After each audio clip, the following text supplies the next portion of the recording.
मुर्तज़ा साहब, अगर आबनाए हुर्मज़ जैसे कि बंद हो गया हुआ है, और अब पाकिस्तान के लिए भी बहुत तकलीफ दे और ख़तरनाक बात ये है क्योंकि वहाँ से ग्लोबल फर्टिलाइज़र्स भी गुजरते हैं, तेल गुजरता है और दीगर तमाम ज़रूरियात ज़िंदगी की चीज़ों का ताल्लुक़ है। अब अगर मुकम्मल तौर पर ये बंद कर दिया गया है तो कितना ख़तरनाक बहरान जो है पूरी दुनिया देख सकती है, और हम इससे किस तरह से बच सकते हैं? क्या पहले की तरह मामलात हो जाएंगे कि कुछ ममालिक जो ईरान के साथ अच्छे ताल्लुकात में हैं उनके लिए रास्ता खुल जाएगा, या फिर आप क्या समझते हैं कि ट्रंप का रिएक्शन इस पर क्या होगा? खुदा न ख्वास्ता अगर कोई ख़तरनाक कार्रवाई होती है, न्यूक्लियर वेपन इस्तेमाल हो सकता है ऐसी सूरत में? देखें, अमेरिका के अंदर खुद मैं कल हिलरी क्लिंटन की स्पीच सुन रहा था, काफी हम्म। पुरानी थी।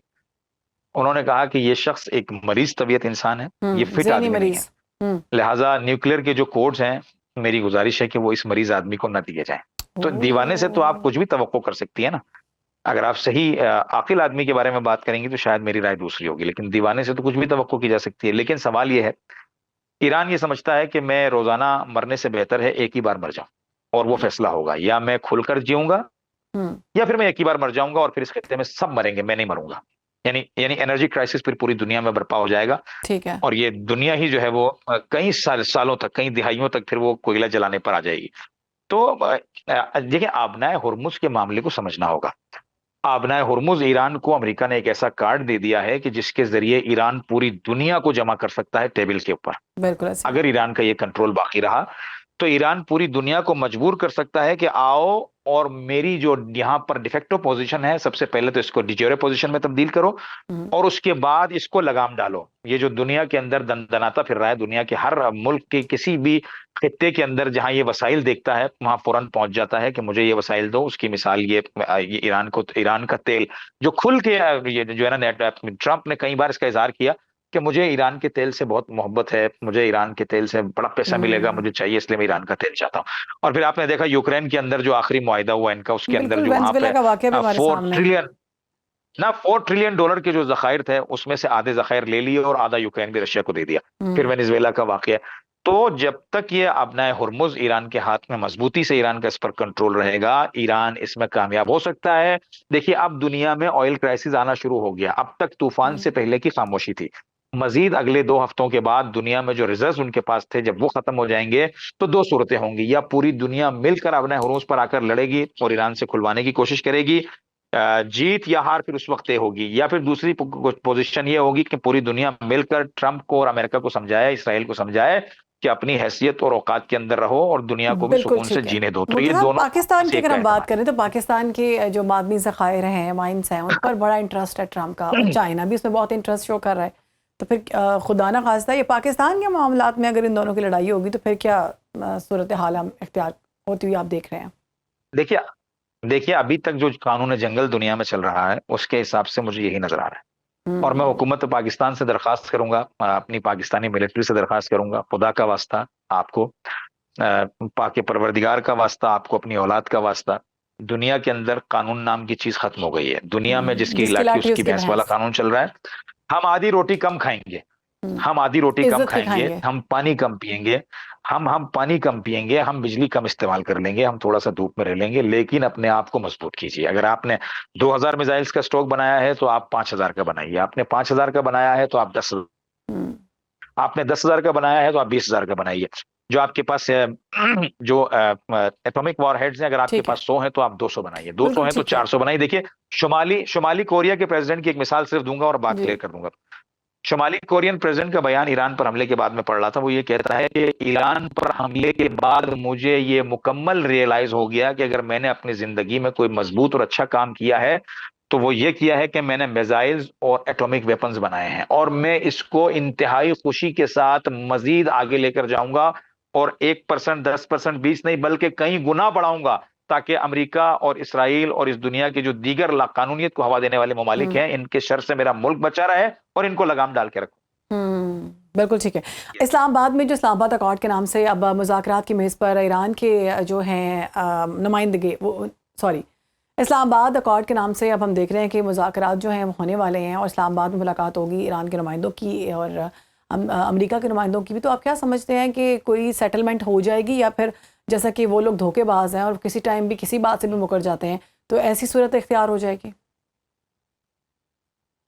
मेरा नहीं ख्याल है, अगर ये आ रहे हैं, ईरान अगर आ रहा है तो मेरा ख्याल है ईरान की पूरी कोशिश ये होगी कि किसी न किसी तरह से अपने आप को भी और इस खित्ते को भी इनके शर से पाक करें।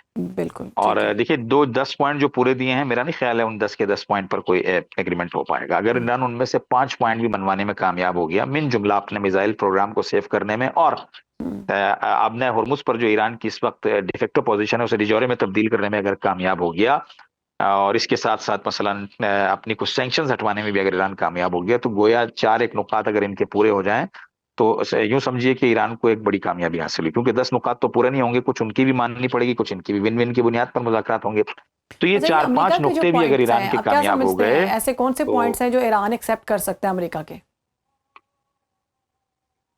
देखिए, ये बुनियादी जो 2-3 नुक्ते हैं वो तो ईरान एक्सेप्ट नहीं करेगा। मसलन मिसाइल प्रोग्राम को आप जो है बिल्कुल खत्म करें, ये ठीक है। ईरान एक्सेप्ट नहीं जाहिर करेगा। है वो तो चाहता है गैर या आप मुसल्लह हों। मसलन एनरिचमेंट लेवल को बिल्कुल, यानी न्यूक्लियर एनरिचमेंट को बिल्कुल ही खत्म कर दें, तो ईरान हम्म, ये भी कबूल नहीं करेगा, और ये कबूल कर लेगा कि किसी हद तक हम कम कर देंगे, ताकि दुनिया को इत्मीनान रहे कि हम न्यूक्लियर वेपन्स की तरफ नहीं जा रहे हैं। ठीक है। उसके अलावा खित्ते में जो अमन अमान या ईरान के जो पार्टनर्स हैं, उनके ऊपर जहां तक मैं समझता हूँ वो ये होगा कि आइंदा के हवाले से किसी किस्म की छेड़छाड़ ना की जाए, वो अपनी जगह पर, ये अपनी जगह पर वाली पॉलिसी इख्तियार की जाएगी।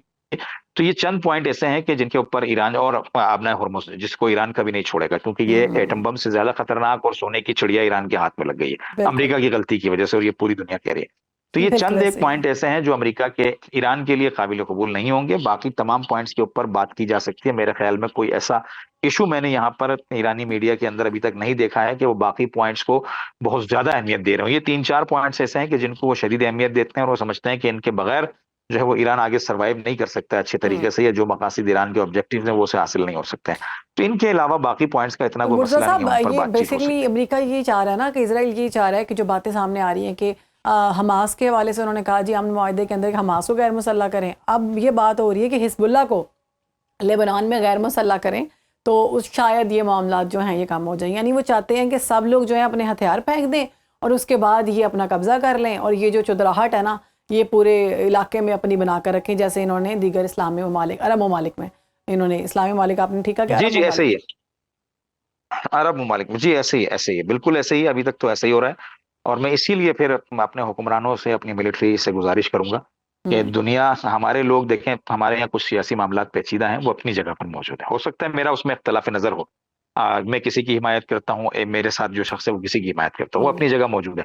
लेकिन कानून जो दुनिया के अंदर जंगल का बन चुका है, इसके अंदर ये जरूरी है कि कि अगर आप आप अपनी हिफाजत मजबूत के नहीं लिए हुए जरिया डिफेंस के बनाकर। एतबार से, और उसके साथ साथ या इक्तिसाद के एतबार से, दोनों चीजें साथ साथ चलती हैं, तो पाकिस्तान को इस वक्त जरूरत है, मैं तमाम दुनिया के हालात देख के कह रहा हूँ, जिस तरह से इन ममालिक पर इनको कमजोर करके, वो जमाना अब खत्म हो रहा है कि पहले ये होता था कि कुछ ममालिक के में हद अकल कम से कम कुछ लोगों को तब्दील करवा कर उनके जरिए अपने मफादात हासिल किए जाते थे, और थोड़ा सा एहतराम उस मुल्क की हम्म, सोवरेनिटी, उस मुल्क का इक़्तिदार, उस मुल्क के अमन अमान, उस मुल्क की जो आला शख्सियतें हैं उनका एहतराम, ये सब चीजें अब खत्म हो गई हैं। अब बराह रास्त जो है वो जंग जहानी अव्वल से पहले का बिल्कुल जमाना जा ऐसी रहा है। है मुर्तज़ा कि साहब, जिस मुल्क आखिर पर में हमारा एक दिल बात क्लियर चाहेगा। कर दीजिएगा, आखिर में कि एक तो आने वाले रोज़ जो है वो कितने अहम है और किस तरफ जा सकती है ये सारी सूरत, और दूसरा सऊदी अरेबिया को जिस तरह से लिया जा रहा है कि सऊदी अरेबिया की ऊपर, जब सऊदी अरेबिया की जो एयर बेसिस हैं वो इस्तेमाल हो रही हैं, वहाँ से सारे हमले किए जा रहे हैं अमेरिका की जानिब से, तो जब ईरान सऊदी अरेबिया की किसी भी चीज़ को, ऑयल रिफाइनरीज़ को या किसी भी चीज़ को निशाना बनाता है, उन पर मिसाइल फेंकता है, तो लोगों की जानिब से ये बातें आती हैं कि ये हरमैन शरीफैन की माज़अल्लाह खुदा न खास्ता उसकी गुस्ताखी की जा रही है। तो ऐसी सूरत में आप क्या समझते हैं कि क्या ईरान को स्मार्टली प्ले करना चाहिए, और पाकिस्तान यहाँ पर जो है ना वो कहीं ना कहीं मुश्किल में फंस जाएगा, क्योंकि ज़ाहिर है सऊदीया के साथ भी हम मुआहदा है हमारा। देखिए, सॉवरेनिटी के एहतराम से मैं किसी भी मुल्क के लिए एहतराम का कायल हूँ, चाहे वो ईरान हो, सऊदी अरब हो, कोई भी दुनिया का मुल्क हो, हम्म, उनकी अपनी सॉवरेनिटी है, उनकी अपने, उनका इक़्तिदार है, उनका मुल्क है।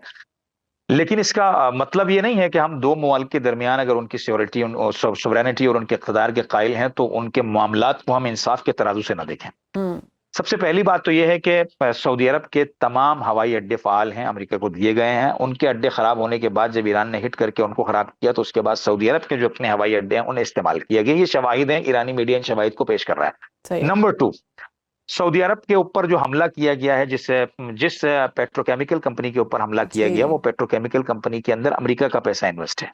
नंबर 3। ओह, नंबर 4, सरजमीन सऊदी अरब मुकद्दस नहीं है। हम्म, हरमैन शरीफैन मुकद्दस हैं, और वो बेशक ईरान के लिए भी उतने ही मुकद्दस हैं जितने दुनिया की किसी और मुसलमान मुल्क के लिए मुकद्दस हैं। हम सब क्योंकि कोई मुसलमानों के लिए। ठेका मुस्लिम होने का अपने ऊपर नहीं डाल सकता है कि मुझसे अच्छा कोई दूसरा मुस्लिम नहीं है। लिहाजा जो भी मुस्लिम मुल्क है उन सब के लिए खाना खुदा मुकद्दम है, खाना नबी मुकद्दम है, और बेशक। बहुत ज्यादा मुकद्दम है।